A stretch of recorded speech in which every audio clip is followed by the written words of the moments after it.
Good afternoon, everyone. Thank you, Dr. Byte, for the kind invitation to present my paper at this esteemed gathering. It is truly an honor to be here among scholars and colleagues and friends who are committed to critical theological engagement and social justice. Just last week, I had a privilege of presenting this very paper to an audience of scholars at the 15th Annual African American and Diaspora Interdisciplinary Conference, which was held at James University or James Madison University in Virginia. It was an enriching experience for me to engage in a dialogue with scholars who, although working in different historical and geographical context, but they resonate deeply with the struggle of land dispossession and ongoing quest for justice. So today, I am especially delighted to share this work here at home, where the lived realities I reflect on are directly experienced by many of us present today.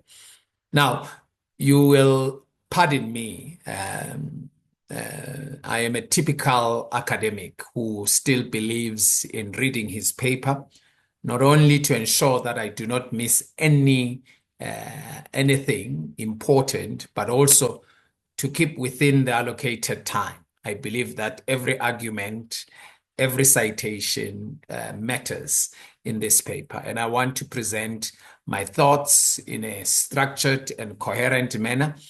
I do, however, look forward to the discussions and reflections that will follow thereafter. The topic of my paper is urban land dispossession and the struggle of marginalized communities in South Africa, a Black theological reflection. This work interrogates the theological and ethical dimensions of land dispossession in urban South Africa, exploring how Black theology serves as a prophetic and liberative response to these enduring injustices. With that being said, let us begin.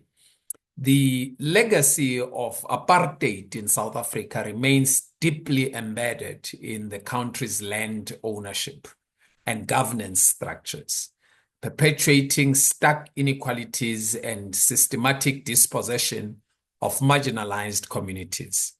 How can Black theology of liberation contribute to addressing the enduring challenges of land reform and empowerment for marginalized communities in South Africa?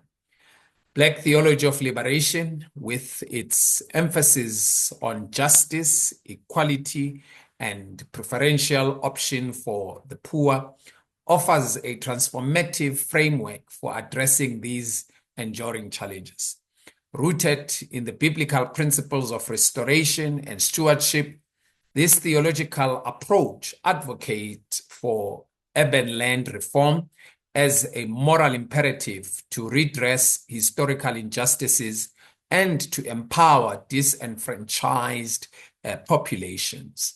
This paper examines the application of Black theology of liberation to the South African urban land reform context, exploring its potential to influence public policy, enhance accountability, and inspire grassroots activism.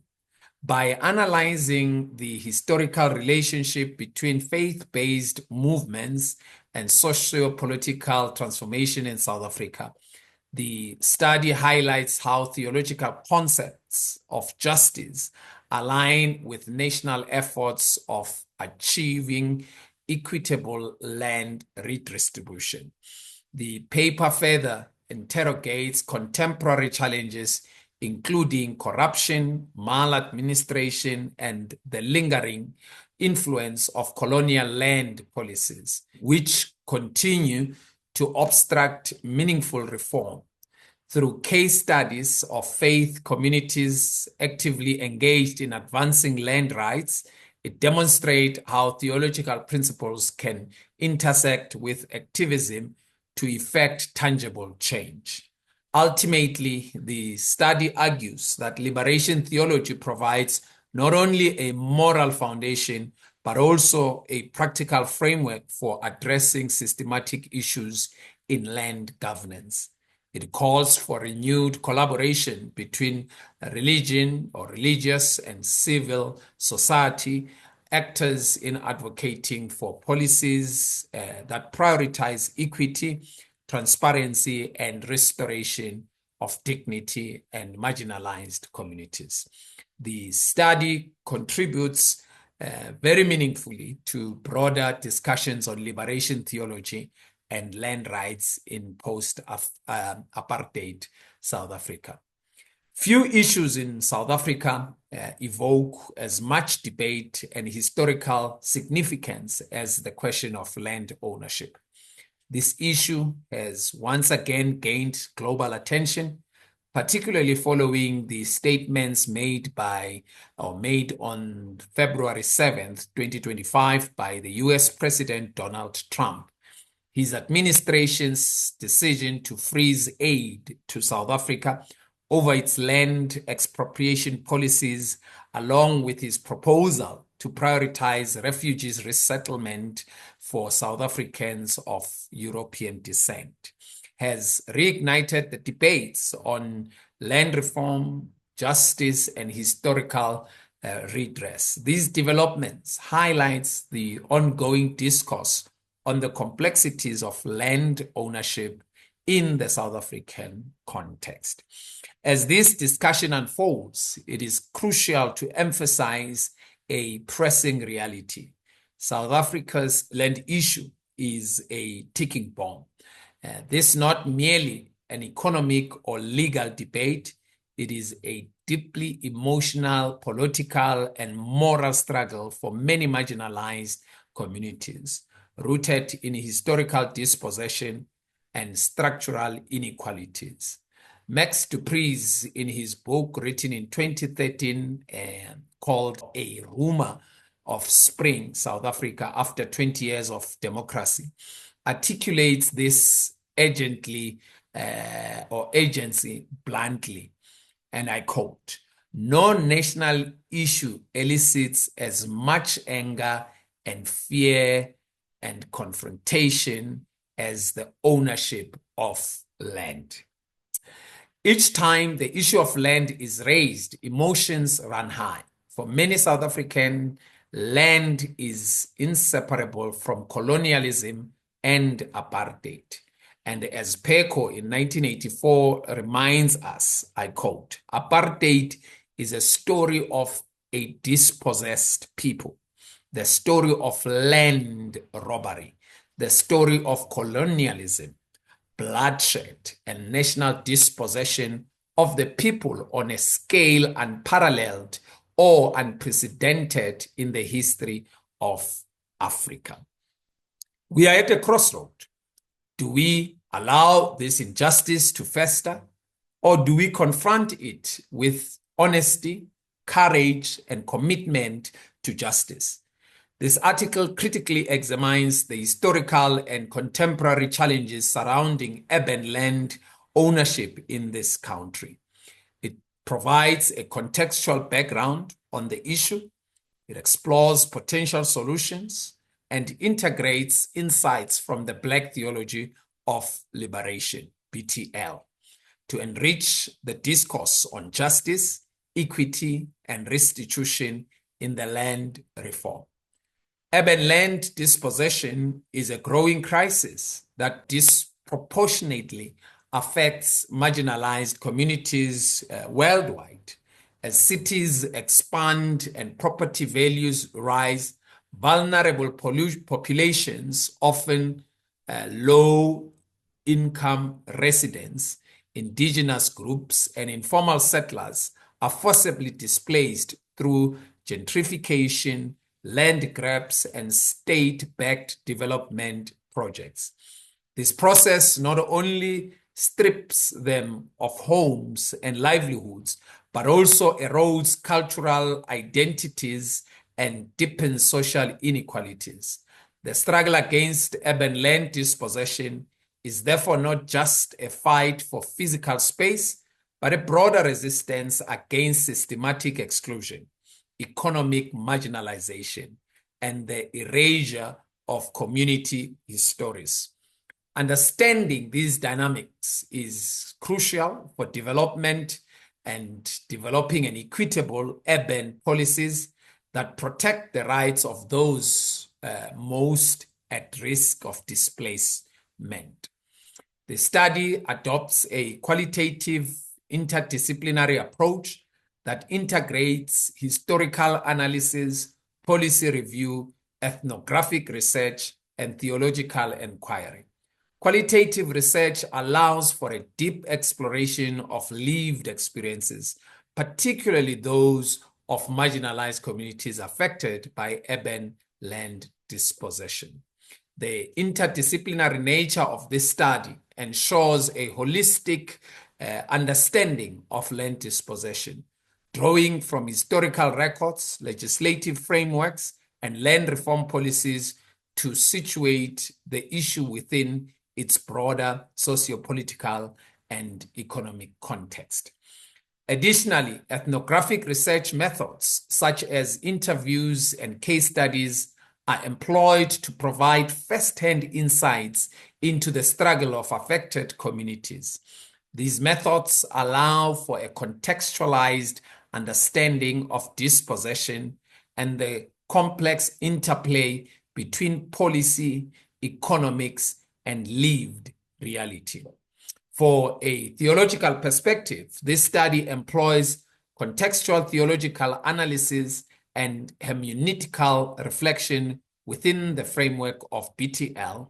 This theological lens critically engages biblical and theological context in relation to historical injustices of land dispossession and contemporary struggles for justice, as Boesak in 2017 and Vuyani Velem in 2014 has mentioned or referred to.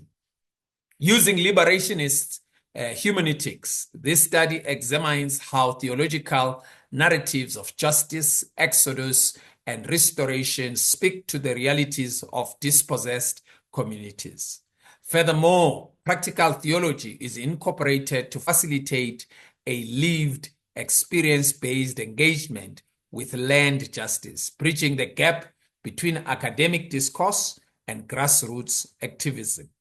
By integrating historical, legal, and socioeconomic and theological perspective, this interdisciplinary methodology ensures a comprehensive analysis of urban land dispossession while proposing meaningful and transformative solutions. Urban land reforms or urban land refers to land within designated urban areas that is used or intended for residential, commercial, industrial, or public infrastructure purposes. In the South African context, urban land is more than just a geographic or economic asset. It is a historically contested space shaped by colonial and apartheid era dispossession, ongoing socioeconomic inequalities, and contemporary struggles for spatial justice. Urban land in South Africa is intricately linked to issues of racial segregation, forced removals, and the persistent exclusion of marginalized Black communities from well-located land cities.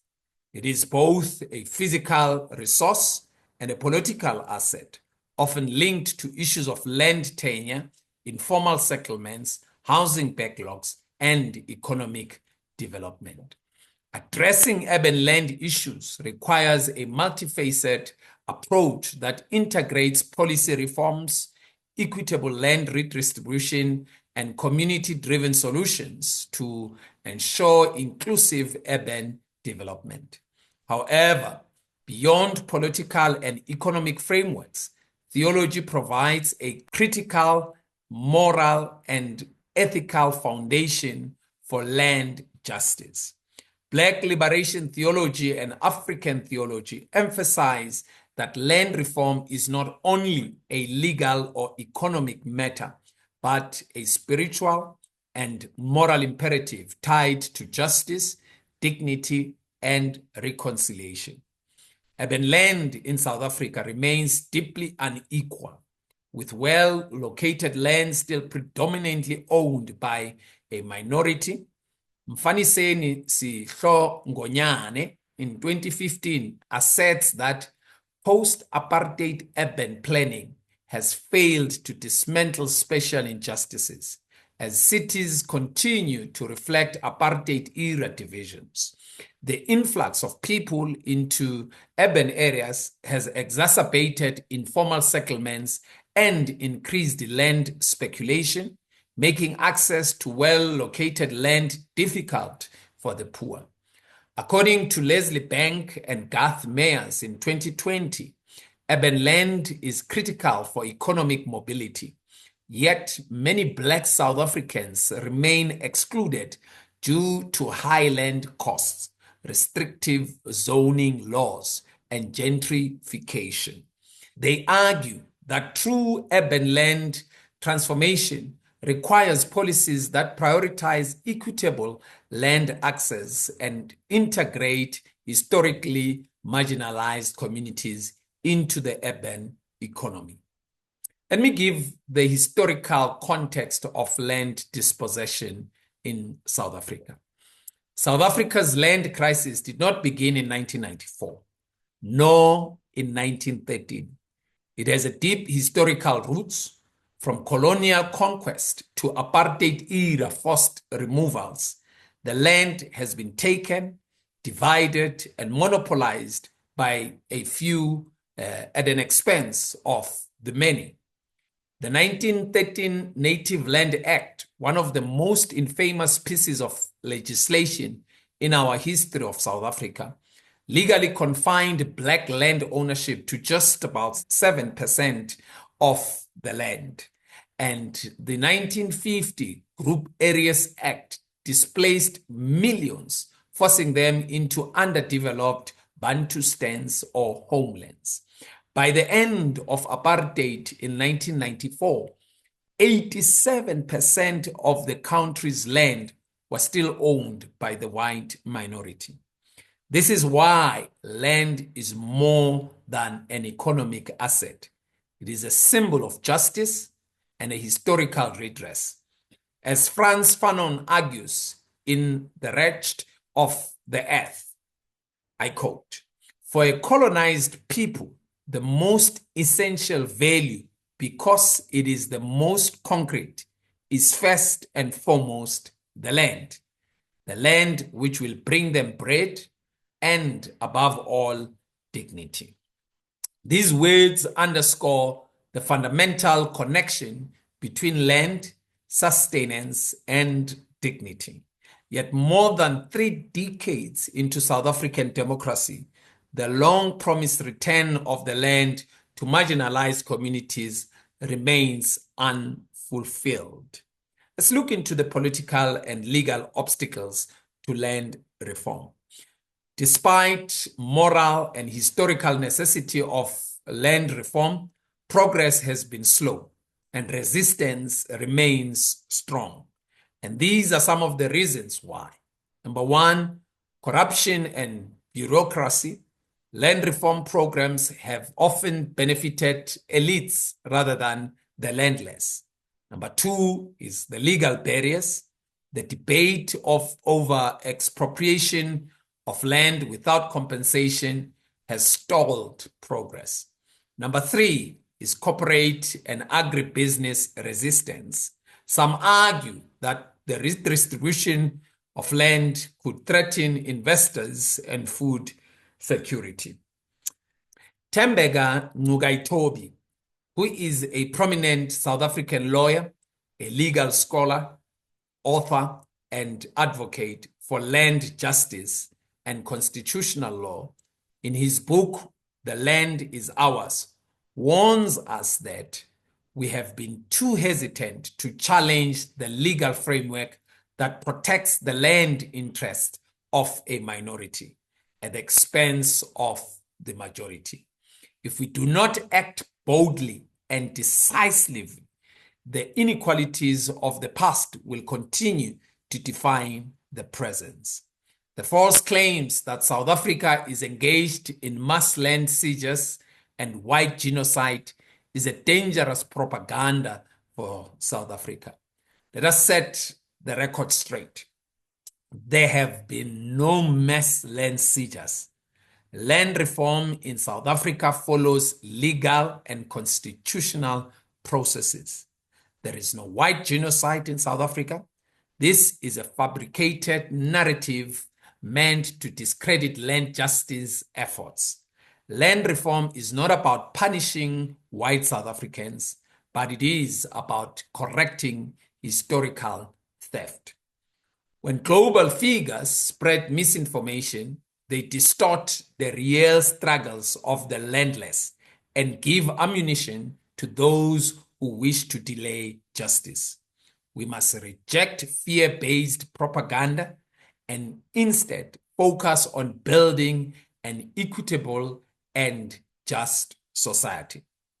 I will now focus on the fight for urban land and belongings, with the emphasis on Johannesburg and Cape Town as the case studies. Urban land dispossession in South Africa is not a relic of the past. It remains a lived experience for millions, particularly in major cities like Johannesburg and Cape Town, where land is a site of exclusion, contestation, and resistance. While the apartheid-era legal frameworks that dispossessed Black South Africans of land have formally been dismantled, their structural legacies endure, manifesting in urban spatial segregation, forced evictions, gentrification, and a deepening housing crisis. Marginalized communities continue to be punished to the peripheries, forced into formal settlements, and denied access to well-located urban land. Let's look into Johannesburg, a city of spatial apartheid reproduced. Johannesburg, the economic powerhouse of South Africa, is a city of paradoxes. Immense wealth concentrated in the north and sprawling informal settlements on the outskirts. Despite more than 3 decades of democracy, Black South Africans remain locked out of the city's most valuable land. The forced removals of Sophiatown and Alexandra during the apartheid era are well documented. Yet, what we are witnessing today is a new form of dispossession, one legitimized by market forces and municipal policies that prioritize corporate investment over human dignity.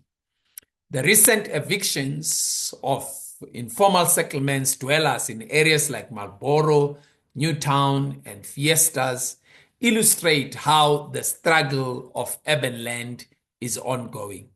In Johannesburg inner city, where abandoned buildings have become homes for thousands of landless people, the government has pursued an aggressive eviction policy under the guise of urban renewal.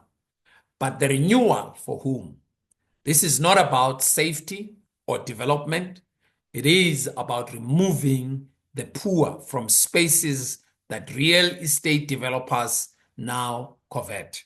Private capital aided by the state is reinforcing spatial apartheid. Thembeka Ngubane-Toby argues that South Africa's post-apartheid land policies have been timid, bureaucratic, and captured by elite interests.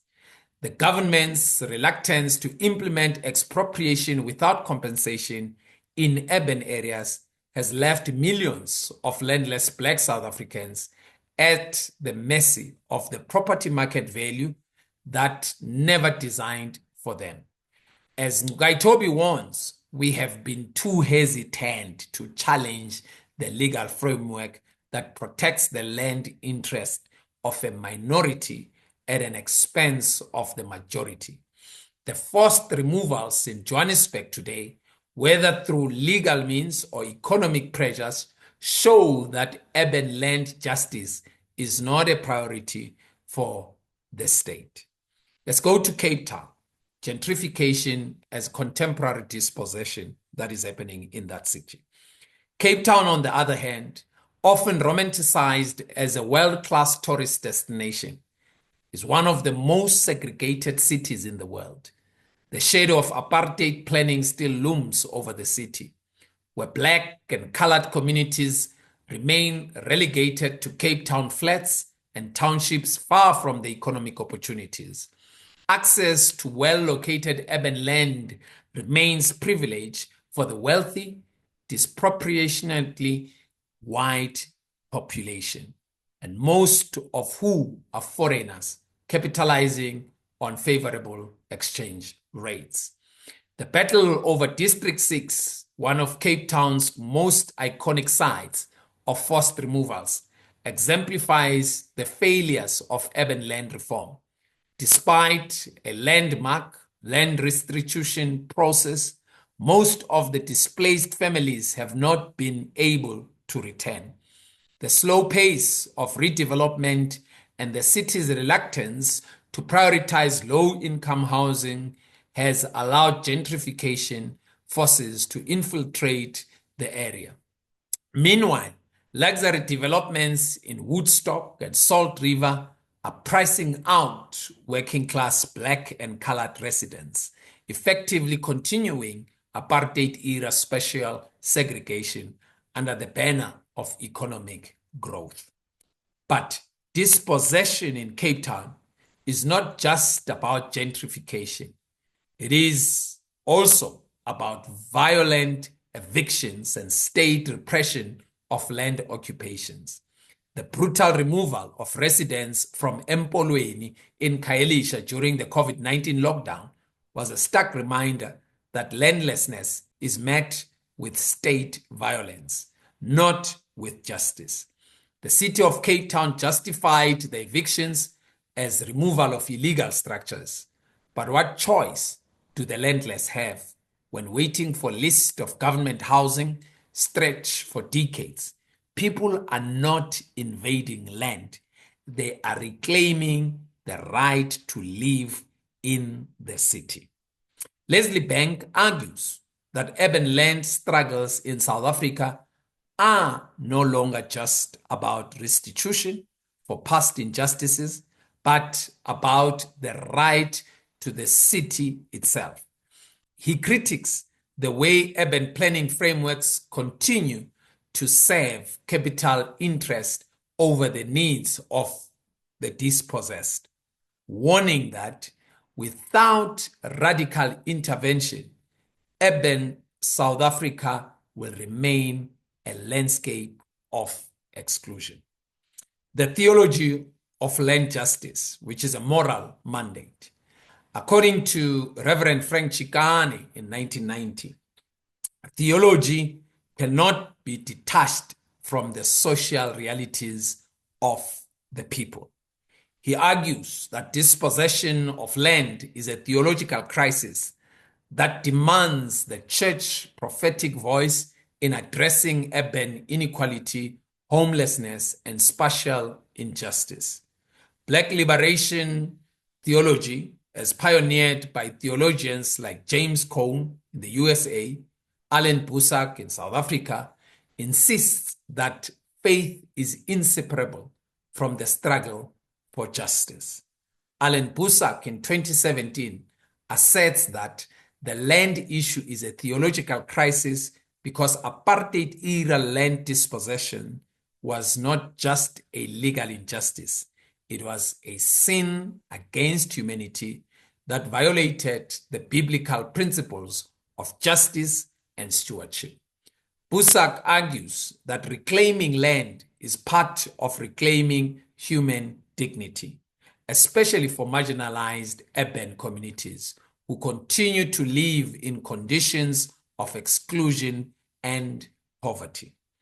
Scripture powerfully reinforces the theological and moral imperative of land, making it clear that land is not merely a commodity to be bought, sold, or hoarded, but a divine gift entrusted to communities for shared flourishing.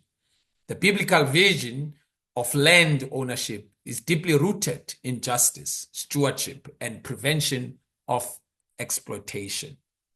Leviticus chapter 25, verse 23 declares, "The land shall not be sold permanently, for the land is mine, and you reside in my land as foreigners and strangers." This passage establishes a fundamental theological principle. Land ultimately belongs to God, not to human rulers or economic systems. People are merely stewards, and as such, the permanent dispossession of land from its rightful custodian contradicts God's intent for equity and communal sustenance. The biblical Jubilee laws, which called for the periodic restoration of land to its original families, further emphasize this divine concern for justice and restoration. In Isaiah chapter 5, verse 8, offers a stark warning against greed and unjust accumulation. And I quote, "Woe to you who added houses to house and join field to field, till no space is left, and you live alone in the land." This prophetic rebuke speaks directly to the consequences of land dispossession and monopolization. Isaiah condemns those who expand their wealth and property at the expense of others, leaving entire communities landless and vulnerable. The text highlights the moral crisis that arises when land is used as an instrument of exclusion rather than a means of shared livelihood. Taken together, these scriptures affirm that land is a sacred trust meant to sustain life, dignity, and justice. When land is unjustly taken, it is not merely a social or economic issue, it is a theological and moral violation that demands redress. In the South African context, where land dispossession has been a tool of systematic oppression, these biblical principles call us towards a renewed commitment to restitution, equity, and the restoration of land to those who have been historically marginalized. The church in South Africa played a very pivotal role in the anti-apartheid movement, and now it must do the same for the land justice. A biblical theological perspective on the land justice. As mentioned earlier, that urban land dispossession is not just an economic or political crisis, it is a moral, a theological crisis. The Bible and the Black theology of liberation offers a prophetic lens through which to view urban land struggles, demanding justice for the poor, the displaced, and the excluded. Desmond Tutu in 1999 famously stated, "There is no reconciliation without justice." The continued urban land dispossession of Black South Africans means that reconciliation remains incomplete. Theology teaches us that land is a divine trust meant to be shared equitably. As Leviticus 25:23 declares, the land must not be sold permanently because the land is mine. This scripture challenges the privatization and commodification of urban land, calling for a radical restructuring of urban spaces based on human dignity rather than profit. I am in agreement with those who argue that the struggle of land justice is part of a broader struggle of human liberation. I also critique the church's silence on urban land inequality, calling on faith leaders to become active in advocating for land redistribution, resisting evictions, and fighting gentrification.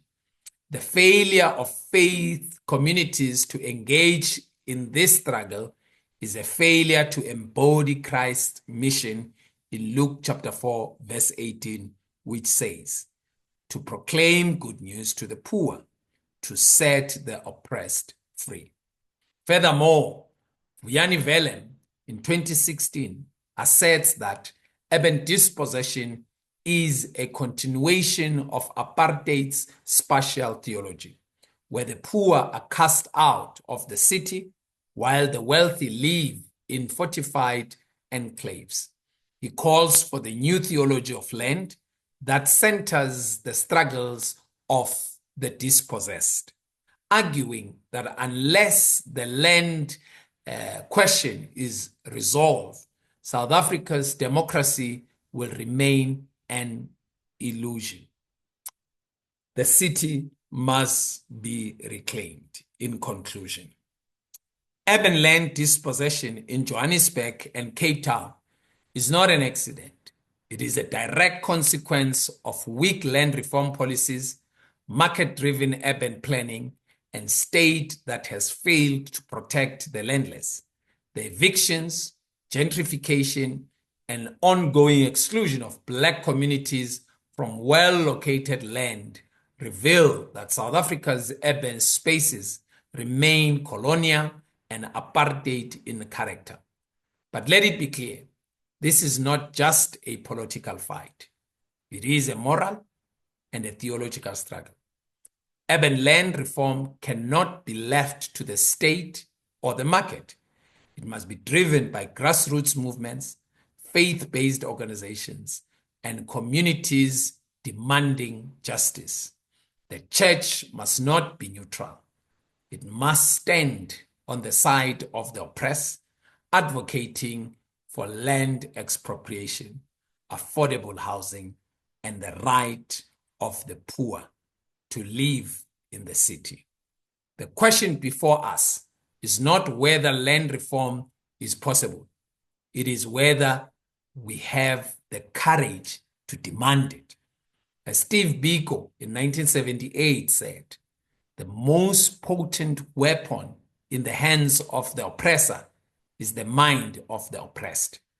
We must refuse to accept urban dispossession as inevitable. The land, even in the city, must be reclaimed. Johannesburg and Cape Town must become spaces of justice, not exclusion. This is not just about land. This is about the soul of South Africa. The time for justice is now. The city must be ours. I thank you, Dr. Bide.